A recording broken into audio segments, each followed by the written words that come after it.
सत्संगत जी, प्यार से कहना धन निरंकार जी। जैसे उस बालक ने भी कि चाहे दिख तो रहा था बहुत मछलियां पीड़ा में है, पर कैसे ज्यादा से ज्यादा कोशिश करके हर एक की जान बचाई। हाँ, हर एक की नहीं बचा पाया, पर जितना उससे हो सका ऐसा ही सेवा भाव अगर हम हमारे अंदर भी लाएंगे तो बात वही कि एक संसार में अगर आग लगी है तो जितना भी कंट्रीब्यूशन, जितना भी योगदान हम वो शीतलता देने में लगा सकते हैं उतना तो दे। इस वजह से खुद को ना एक छोटा मान ले कि हम कर भी लेंगे तो कोई बहुत बड़े दायरे तक नहीं कर पाएंगे। तो वही जहाँ अक्सर हम वही बात सुनते हैं कि एक छोटा सा दायरा ही चाहे सही, घर परिवार मित्र इत्यादि ही सही, वहां से ही अगर शुरुआत है और अगर उससे भी ज्यादा छोटा दायरा कि हम खुद तो अपने ऊपर ही हम कितना फोकस कर सकते हैं एक अच्छाइयों की तरफ अपने जीवन को मोड़ने की। तो जहां अहंकार या कोई सेल्फिशनेस की बात है तो एक अपने ऊपर केंद्रित करने का मतलब ये भी है कि हम एक अपने आप की ही सोच रहे हैं और किसी की नहीं सोच रहे, और वो किस सेंस में है, वो पॉजिटिव है कि नेगेटिव। अगर तो अपनी कमियों के ऊपर सोच रहे हैं, उस लिहाज में एक सेल्फ सेंटर्ड होके सोच रहे हैं कि हम में क्या बुराई है वो समझें और दूर करें, तो वो सेल्फ सेंटर्ड उस तरह होना मुबारक है। और अगर ये बात कि हम किसी का हक लेना चाहें या ईर्ष्या कर रहे हैं, एक अपने लिए सब कुछ हासिल कर रहे हैं, तो वो संतमति के अनुसार नहीं है। तो कैसे भाव वही कि अपने तक सीमित रखना है। अगर किसी की बुराई नजर में आ गई उसको आगे फैलाने नहीं है, कोई गॉसिप नहीं करनी, कोई एक उस भाव को नहीं अपनाना कि हमने किसी के बारे में कुछ पता चला है वो 10 लोगों को और बताएं। नहीं, एक संतों का दिल तो इस तरह होता है कि किसी की कमी आ भी गई तो वो खुद को ना नजर आए, और अगर अगले के सुधार के लिए उसको कुछ कहना भी है तो बहुत ही नम्रता से और उसके वाक्य ही शुभ चिंतक के रूप में एक बात समझाने का प्रयत्न। और ये छोटे दायरे से फिर बड़े दायरे में भी संत ही समझाते हैं कि जीवन भर तो एक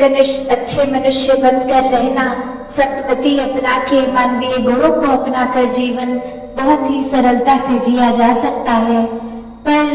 वो गुणों का रिमाइंडर नहीं, एक गुणों को अपनाकर जीना है, और वो गुणों को अपनाना स्वाभाविक हो जाता है जब इस परमात्मा को मन में बसा ले हमेशा के लिए। तो इस परमात्मा के साथ जब जुड़ गए, इसी का रूप हो गए, हर एक में इसी को देखा, तो फिर हर एक के लिए अच्छे भाव ही आएंगे। एक मन हर एक के लिए परोपकारी हृदय, विशाल हृदय बनेगा। तो ऐसी ही भक्ति का करने का, समझाने का तरीका संतों का हमेशा से यही रहा है कि इस परमात्मा को अपना लो तो सब अपने बन जाएंगे। ऐसे भक्ति करना, वो प्रेमा भक्ति, प्यार में चूर होके इस परमात्मा के लिए एक अनुमान वाली भक्ति नहीं कि परमात्मा कहाँ है, पहले परमात्मा को देखकर हर समय अंग संग इस ब्रह्म ज्ञान द्वारा, और फिर ये प्यार होना स्वाभाविक है। फिर इंसानों में मनुष्य गुण आने, मानवीय गुण आने स्वाभाविक हो जाते हैं। फिर संतमति अपने आप ही एक धारण हो जाती है, क्योंकि फिर हर एक का भला इस संसार के लिए, पूरा संसार अपना परिवार मानते हुए, अपना ही एक रिफ्लेक्शन मानते हुए हर एक के लिए फिर मन के भाव बहुत ही ऊंचे और शुद्ध हो जाते हैं। ऐसी ही भक्ति हर किसी के हिस्से आए। सत्संगत जी, धन्यवाद जी। फिर वो कोई ऊपरी सिखलाई नहीं, बल्कि अंदर से ही एक हमारा नेचर बन जाएगा, एक व्यवहार में आ जाएगा, एक हमारा एक कोर ही प्यार जब होगा तो वही पहुंचेगा। और इसी तरह हर जगह जहाँ God is love, love is God, ये प्रेम को परमात्मा के समान का दर्जा जो दिया है, तो ये प्रेम का असली एक भाव क्या है कि हम अक्सर ये भी सोचते हैं कि चलो हम घर परिवार अपने दोस्तों से या जिनको जानते हैं उनके लिए तो ये प्रेम अंदर से निकलता है, हर एक के साथ हम अच्छा पेश आ सकते हैं, तो जिनको नहीं जानते, जो अजनबी हैं, जिनसे जीवन में कभी मिलेंगे भी नहीं, उनको प्यार करना कैसे संभव है। तो बात वही कि जो ये एक है, ये परमात्मा है, जो ये कड़ी जो सबको जोड़ती है, जब इससे प्रेम हो जाएगा तो सभी से प्रेम हो जाएगा। और फिर चाहे किसी के भी स्वभाव कभी हमें पसंद नहीं आते या कोई हमें लगता है कि ये इंसान तो बिल्कुल मधुर वाणी नहीं बोलता, गाली गलौज या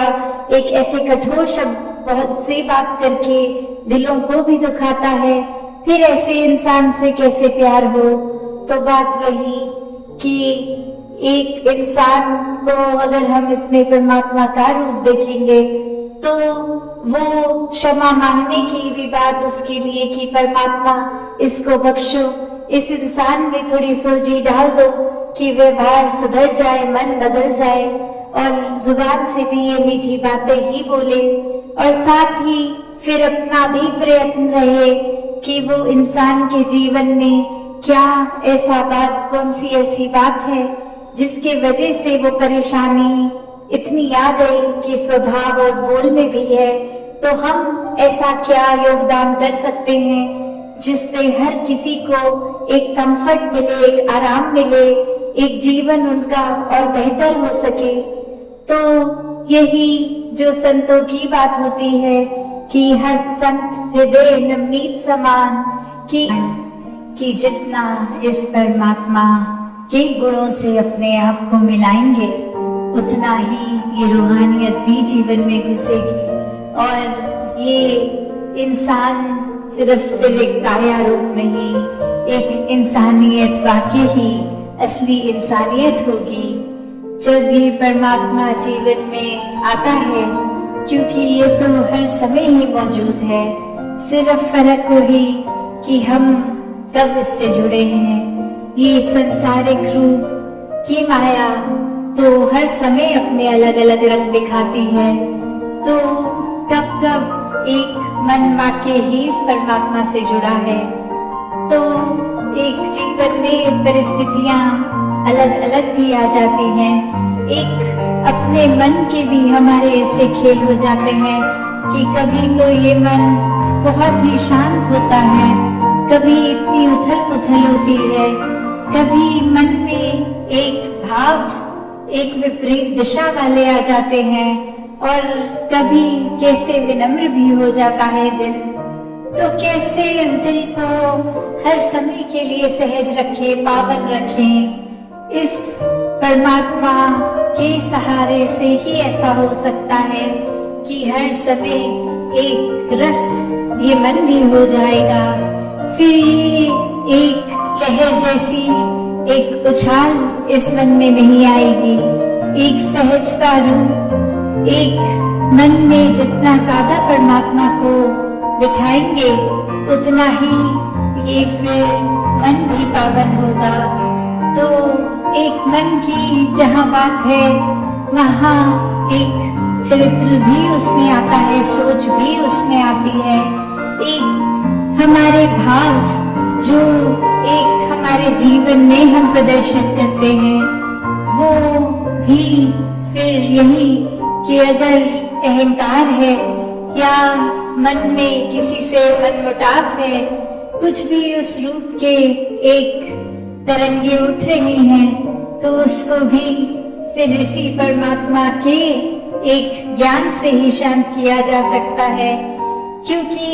एक किसी का कुछ किया मन को अगर चोट दे भी रहा है तो हमने कैसे खुद को उस परिस्थिति में भी ठीक रखना है, हर एक के साथ मन को इस प्रकार जोड़ के कि एक परमात्मा ने ये पूरी सृष्टि की जहाँ रचना की वहाँ हर एक को अलग अलग स्वभाव दिया है, तो सिर्फ किसी का स्वभाव हमारे स्वभाव से अलग है, तो ये कारण एक नफरत का नहीं होना चाहिए। इससे तो अपनत्व और बढ़ना चाहिए, क्योंकि जितने अलग अलग सबके स्वभाव उतनी यूनिकनेस उनकी, और वहीं इतना कुछ सीखने के लिए। ये मन में करुणा, दया, विशालता जितनी रखेंगे, इस परमात्मा के सहारे से ही जो कि रखी जाएगी, तो ऐसा करने से फिर एक जीवन में भी एक सुखद रूप, एक आनंद रूप, कि फिर कुछ ऐसा तो नहीं होगा कि हम अगर आर्थिक रूप में कम हैं तो एक धन दौलत आ जाएगी, या फिर कोई अगर शरीर की पीड़ा है वो एक चली जाएगी। नहीं, परिस्थितियां तो वही रहेंगी, पर मन की अवस्था, ये दृष्टि, एक हर समय का सुकून फिर भी रहेगा। तो दासी और समय ना होने के कारण इन्हीं शब्दों से साथ अब आज्ञा लेगी सात संगत जी, दान जी।